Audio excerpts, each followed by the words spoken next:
Assalamualaikum warahmatullahi wabarakatuh. Perkenalkan, nama saya Sarah Safazarani dengan NIM 220404501035 dari kelas PKB Angkatan 2022 untuk memenuhi tugas ujian akhir semester mata kuliah Dasar-Dasar Bimbingan dan Konseling. Kali ini saya akan membawakan materi mengenai kegiatan-kegiatan pendukung pelayanan bimbingan dan konseling di sekolah dan madrasah.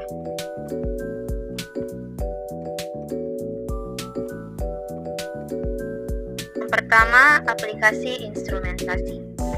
Makna. Aplikasi instrumentasi dapat bermakna upaya pengungkapan melalui pengukuran yang dilakukan dengan menggunakan alat. Alat yang digunakan adalah alat ukur atau instrumen tertentu. Yang kedua, tujuan. Secara umum, tujuan aplikasi instrumentasi adalah supaya diperolehnya data tentang kondisi tertentu atas diri klien atau dalam hal ini konseli atau siswa. Data yang diperoleh melalui aplikasi instrumentasi selanjutnya digunakan sebagai bahan pertimbangan untuk penyelenggaraan bimbingan dan konseling. Dengan data tersebut, penyelenggaraan layanan bimbingan dan konseling khususnya di sekolah dan madrasah akan lebih efektif dan efisien. Selanjutnya, komponen. Komponen-komponen yang terkait dan sinergi dengan aplikasi instrumentasi adalah: yang pertama adalah instrumen.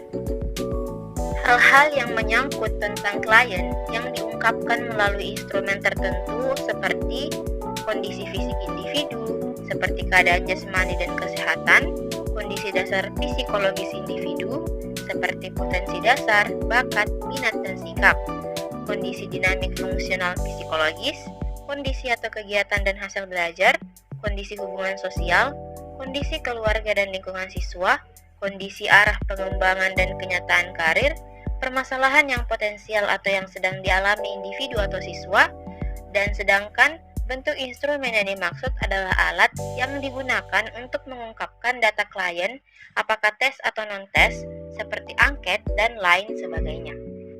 Kedua, responden. Yang dimaksud responden adalah individu-individu yang mengerjakan instrumen baik tes maupun non-tes melalui pengadministrasian yang dilakukan oleh konselor atau pembimbing. Selanjutnya yang ketiga, pengguna instrumen. Pengguna instrumen adalah pihak-pihak yang dapat menggunakan instrumen-instrumen tertentu sesuai dengan kewenangannya. Misalnya, instrumen tes psikologis untuk mengungkapkan kondisi kepribadian individu siswa yang cukup pelik hanya diselenggarakan dan hasil-hasilnya hanya digunakan oleh para psikolog yang memiliki kewenangan khusus berdasarkan kaidah profesional. Nah, selanjutnya teknik. Sebelum instrumen tertentu diterapkan, terlebih dahulu harus diadakan analisis yang mendalam tentang perlunya instrumen tertentu diaplikasikan terhadap siswa atau sekelompok siswa. Nah, kesesuaian antara instrumen dengan responden serta penyelenggaraan administrasi instrumen dan penggunaan hasil instrumen akan menentukan keberhasilan layanan. Nah, untuk itu hal-hal seperti berikut harus disiapkan. Yang pertama, penyiapan instrumen, pengadministrasian instrumen, pengolahan dan pemaknaan jawaban responden, penyampaian hasil instrumen, dan penggunaan hasil instrumen. Himpunan data. Makna himpunan data adalah sebuah deskripsi atau gambaran, keterangan atau catatan tentang sesuatu. Nah, apabila dikaitkan dengan siswa, data bisa berarti deskripsi atau gambaran, keterangan atau catatan tentang siswa. Himpunan data dapat bermakna suatu upaya penghimpunan, penggolongan-penggolongan, dan pengemasan data dalam bentuk tertentu. Himpunan data juga bermakna usaha-usaha untuk memperoleh data tentang peserta didik, menganalisis dan menafsirkan serta menyimpannya. Yang kedua, tujuan. Penyelenggaraan himpunan data bertujuan untuk memperoleh pengertian yang lebih luas, lebih lengkap, dan lebih mendalam tentang masing-masing peserta didik dan membantu siswa memperoleh pemahaman terhadap dirinya sendiri. Nah, komponen-komponen penyelenggaraan himpunan atau pengumpulan data terkait 3 komponen pokok. Yang pertama adalah jenis data. Data yang dihimpun dari siswa dapat mencangkup data psikologis, lalu data sosial. Nah, Prayitno mengelompokkan 4 jenis data. Yang pertama ada data pribadi, ada data kelompok, ada data umum, ada data khusus, dan data yang lain sebagainya. Selanjutnya, teknik. Untuk memperoleh data yang lengkap, teratur, dan efektif, diperlukan pelayanan yang efektif pula. Nah, konselor atau pembimbing harus menerapkan beberapa teknik. Yang pertama, aplikasi instrumen. Kedua, penyusunan dan penyimpanan data. Ketiga, penggunaan perangkat komputer. Dan keempat, tenaga administrasi. Selain teknik-teknik tadi, ada pula teknik pengumpulan data dapat dilakukan secara tes dan non-tes. Tes yang digunakan dalam himpunan data ada beberapa macam pula. Contohnya tes hasil belajar, tes kemampuan khusus atau tes bakat khusus, tes minat, tes perkembangan vokasional, tes kepribadian. Lalu untuk yang non-tes ada angket tertulis, ada wawancara, ada observasi, ada pula yang dinamakan autobiografi, ada yang disebut anekdot juga. Lalu diperhatikan pula skala penelitian serta sosiometri. Nah, melingkupi pula kunjungan rumah. Ada pula yang dinamakan kartu pribadi dan studi kasus. Pada pelaksanaan kegiatan himpunan data, ada pun tahap-tahapnya. Yang pertama, perencanaan, yang mencangkup kegiatan menetapkan jenis dan klarifikasi data atau sumber-sumbernya, menerapkan bentuk himpunan data, menetapkan dan menata fasilitas, menetapkan mekanisme pengisian, serta menyiapkan kelengkapan administrasi. Selanjutnya ada pelaksanaan yang mencakup kegiatan mengumpulkan data dan memasukkannya ke dalam himpunan data, memanfaatkan data dari berbagai jenis layanan konseling, serta memelihara dan mengembangkan himpunan data. Selanjutnya yang ketiga, evaluasi, yang mencangkup kegiatan mengkaji atau menelaah efisiensi sistematika dan memeriksa kelengkapan, kekurangan, serta keakuratan data. Yang keempat, analisis hasil evaluasi. Dan di tahap ini dilakukanlah tahap analisis terhadap hasil evaluasi yang berkenaan atas kelengkapan, keakuratan, keaktualan, kemanfaatan data, serta efisiensi penyelenggaraannya. Yang kelima, tindak lanjut. Dan yang keenam, laporan. Konferensi kasus. Konferensi kasus merupakan forum terbatas yang dilakukan oleh pembimbing atau konselor guna membahas suatu permasalahan dan arah pemecahannya. Konferensi kasus direncanakan dan dipimpin oleh pembimbing atau konselor, dihadiri oleh pihak-pihak tertentu yang terkait dengan kasus dan upaya pemecahannya. Adapun tujuannya adalah secara umum untuk mengumpulkan data secara lebih luas dan akurat serta menggalang komitmen pihak-pihak yang terkait dengan kasus dalam rangka pemecahan masalah. Nah, untuk komponennya ada 3 komponen utama dalam konferensi kasus. Yang pertama, kasus itu sendiri, peserta, dan pembimbing atau konselornya. Pertama, kasus-kasus yang dibahas dalam konferensi kasus dapat mencakup masalah klien yang sedang ditangani, masalah yang dialami oleh seseorang atau beberapa orang yang belum ditangani, kondisi lingkungan yang terindikasi atau berpotensi bermasalah, laporan terjadinya masalah tertentu, dan isu yang patut ditanggapi dan memperoleh penanganan yang memadai. Kedua, peserta. Para peserta dalam konferensi kasus pada dasarnya adalah semua pihak yang terkait dengan kasus atau permasalahan yang dibahas. Dan yang ketiga, untuk konselor atau pembimbing merupakan penyelenggara konferensi kasus mulai dari tahap perencanaan, pelaksanaan, penggunaan hasil, hingga pelaporan secara menyeluruh. Nah, adapun teknik yang digunakan dalam metode ini, yang pertama adalah kelompok nonformal, yang kedua pendekatan normatif, yang ketiga pembicaraan terfokus. Dalam pelaksanaan kegiatannya, adapun tahap-tahap, yang pertama perencanaan, yang kedua pelaksanaan, Dan yang ketiga evaluasi, keempat analisis hasil evaluasi, kelima tindak lanjut, dan keenam adalah laporan. Kunjungan rumah. Kunjungan rumah bermakna upaya mendeteksi kondisi keluarga dalam kaitannya dengan permasalahan individu atau siswa yang menjadi tanggung jawab pembimbing atau konselor dalam pelayanan bimbingan dan konseling.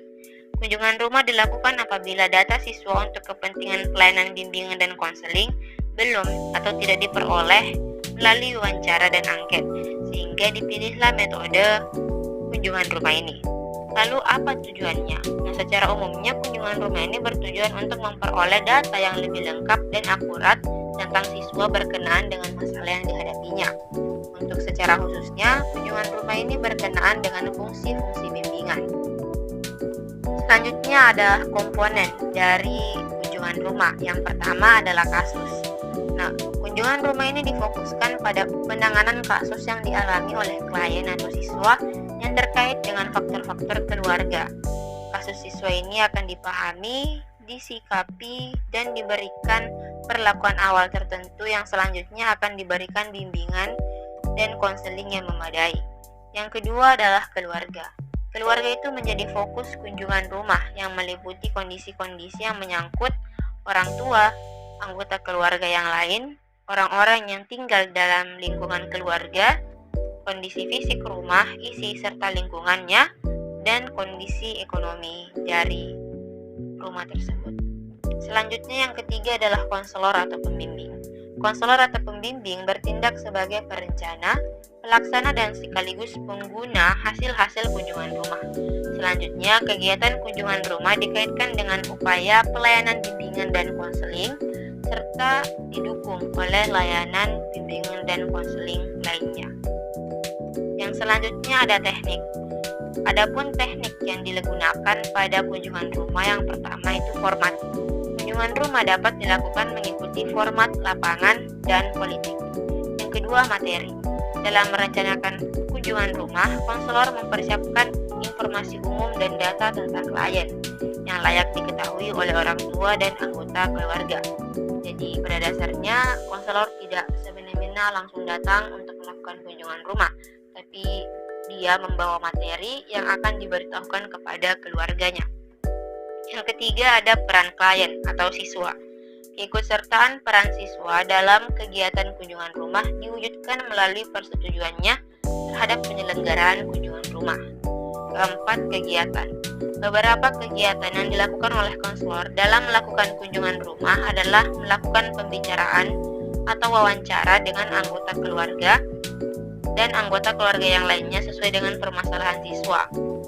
Selanjutnya, kelima, undangan terhadap keluarga. Apabila tidak memungkinkan untuk dilakukan kunjungan rumah, maka dapat diganti dengan undangan untuk mendatangkan orang tua ataupun keluarga dari siswa tersebut. Yang terakhir itu ada waktu dan tempat serta evaluasi. Waktu dan tempat tentu saja berhubungan dengan pelaksanaan dan di mana pelaksanaannya, apakah di rumah atau memang melakukan pengadaan undangan. Yang terakhir itu adalah evaluasi. Nah, untuk mengetahui hasil-hasil dari kunjungan rumah, maka harus dilakukan evaluasi. Yang terakhir adalah pelaksanaan kegiatan.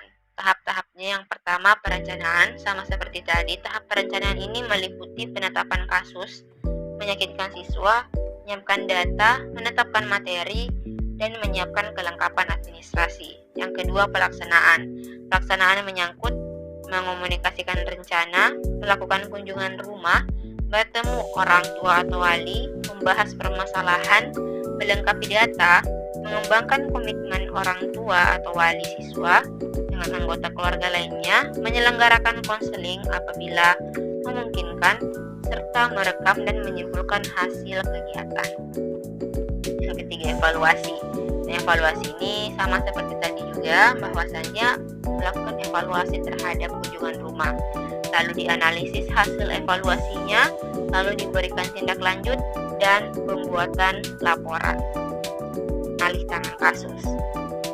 Alih tangan kasus itu adalah pengalih tanganan kasus apabila seorang konselor telah merasa bahwasanya masalah yang dialami oleh konseli itu sudah tidak dalam ranahnya, karena tidak semua masalah siswa berada dalam pengetahuan pembimbing atau konselor untuk memecahkannya.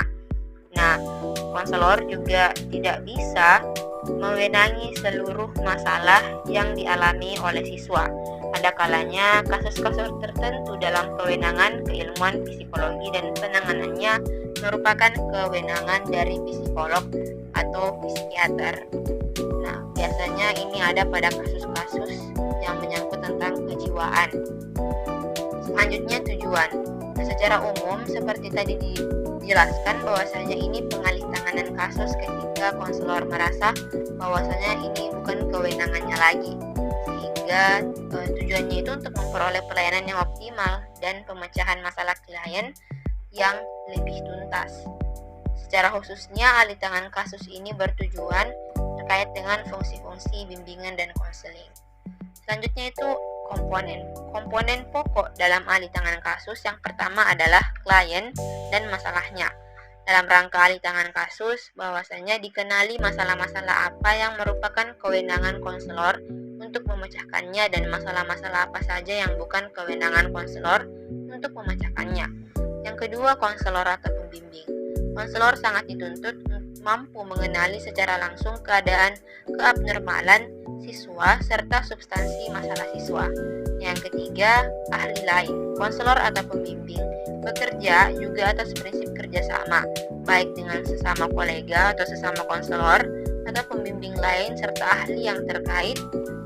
Dan dari prinsip tersebut, pemecahan klien dapat diusut secara tuntas masalahnya. Untuk itu, konselor atau pembimbing harus mengenali ahli-ahli lain seperti dokter, psikiater, psikolog, guru ahli dalam mata pelajaran, dan ahli bidang tertentu.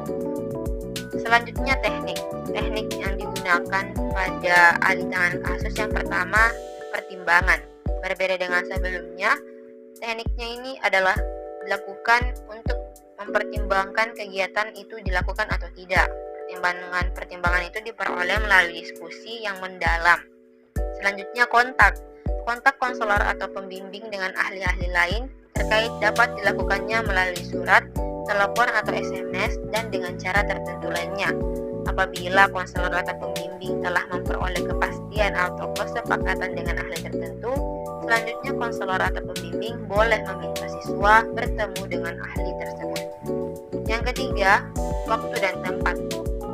Tentu saja alih tangan kasus ini memerlukan waktu dan tempat yang sesuai, sehingga harus diselenggarakan pada pelayanan terdahulu setelah proses pelayanan berlangsung beberapa lama. Nah, alih tangan kasus ini dapat diselenggarakan di tempat konselor dan ahli lain yang bekerja tersebut, atau ahli lain boleh menentukan tempat di mana alih tangan kasus akan diselenggarakan. Nah, yang terakhir, pelaksanaan kegiatan. Pelaksanaan kegiatan itu menempuh beberapa langkah. Yang pertama, perencanaan. Yang dilakukan itu adalah meyakinkan siswa, menyiapkan materi, menyiapkan kelengkapan, lalu pelaksanaannya sudah masuk pada teknik alih tangan kasusnya kepada pihak ahli. Yang ketiga, melakukan evaluasi terhadap alih tangan kasus yang telah dilakukan kepada klien yang bersangkutan. Dan yang keempat, dianalisislah hasil evaluasi, lalu diberikan tindak lanjut. Dan yang terakhir, menyusun laporan terkait dengan alih tangan kasus yang telah dilaksanakan. Baiklah, itulah pemaparan materi dari saya. Apabila ada kata yang salah diucapkan serta menyinggung, baik itu dari materi yang salah ataupun kurang teliti, saya menginginkan kritik dan saran yang membangun untuk perkembangan pengetahuan serta perbaikan pemaparan materi di masa yang akan datang. Wabillahi taufiq wal hidayah. Wassalamualaikum warahmatullahi wabarakatuh.